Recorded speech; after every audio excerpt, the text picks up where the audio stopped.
முறுக்கு ரெசிபி ஒன்று எப்படி செய்கிறதுன்னு பார்க்கலாம். இதுக்கு ஒரு படி அளவுக்கு நான் முறுக்கு மாவை ரெடி பண்ணி வச்சுருக்கேன். அதில் 1 டீஸ்பூன் அளவுக்கு ஓமம், 1 டீஸ்பூனுக்கு சீரகமும் 1 2 இடித்து ரெடி பண்ணி வச்சுக்கலாம். ரொம்ப நைஸாக இருக்கக்கூடாது, இந்த அளவுக்கு கொரகொரன்னு இருக்கணும். இதில் 1 டீஸ்பூன் அளவுக்கு கருப்பு எள்ளு அதையும் இதில் சேர்த்துடலாம்.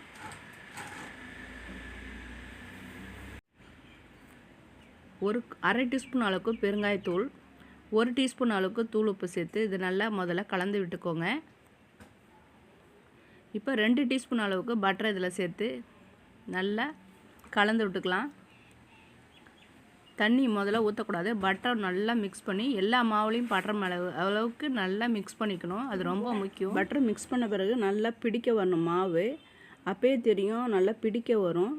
அப்போ தான் வந்துட்டு மாவும் பட்டரும் நல்லா கலந்து இருக்குது அப்படின்னு தெரியும். அப்போ தான் உங்களுக்கு ஸ்நாக்ஸு பொறன்னு வரும். இது ஒரு டிப்பு நீங்கள் வச்சுக்கோங்க. இப்போது அந்த கலந்த மாவில் கொஞ்சம் கொஞ்சமாக தண்ணி எடுத்து நல்லா கலந்து விட்டுக்கோங்க. இது சப்பாத்தி மாவை விட கொஞ்சம் லைட்டாக தளர்வாக இருந்தால் போதும், ரொம்ப தளர்வாக இருக்கக்கூடாது. இந்த அளவுக்கு இருக்கணும் மாவு. இப்போ இதை ஸ்டார் அச்சில் போட்டு பிழிய போகிறோம். ஸ்டார் அச்சு இல்லைன்னா தேன்குழல் அந்த அச்சில் கூட போடலாம். எது போட்டாலும் முறுக்கு சுவையாக தான் இருக்கும். மீடியம் ஃப்ளேமில் இருக்கணும், அது கொஞ்சம் இது பார்த்துக்கோங்க. ரொம்ப ஹை ஃப்ளேமில் வச்சுக்கிட்டிங்கன்னா இது ஸ்டாரெல்லாம் சீக்கிரம் முறுக்கு வந்துட்டு வெளிப்பக்கம் வெந்துடும், ஆனால் உள்பக்கம் வேகாது. அதனால் மீடியம் ஃப்ளேம்லேயே வச்சு முறுக்கை சுட்டு எடுங்க. அப்போ முறுக்கு வந்துட்டு எப்பயுமே பலகாரம் போடும்போது முறுக்கு இதுமாரி ஐட்டம் எந்த ஐட்டமாக இருந்தாலும் சரி தான், நீங்கள் வந்து தீயை ஏற்றவோ இறக்கவோ கூடாது. ஒரு தடவை மீடியம் ஃப்ளேமில் வச்சிட்டிங்கன்னா அதே ஃப்ளேம்லேயே கடைசி போட்டு நீங்கள் எடுக்கணும். இப்போ இந்த நுரையெல்லாம் அடங்கின பிறகு நம்ம இதை எடுக்கலாம். இதை 2-3 தடவை பரட்டி போட்டுக்கிட்டே இருக்கணும்.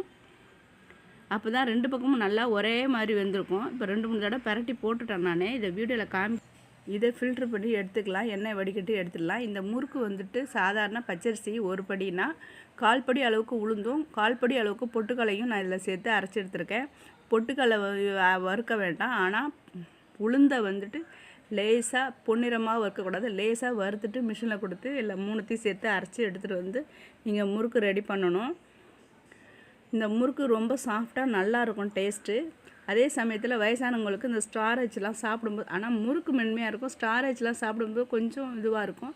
நீங்கள் தேன்குழல் அச்சில் கூட போட்டு பிழியலாம், அந்தளவுக்கு ரொம்ப மென்மையாக வரும். பிடிச்சிருந்தால் லைக் பண்ணுங்கள், ஷேர் பண்ணுங்கள், கமெண்ட் பண்ணுங்கள். நன்றி, வணக்கம், பை.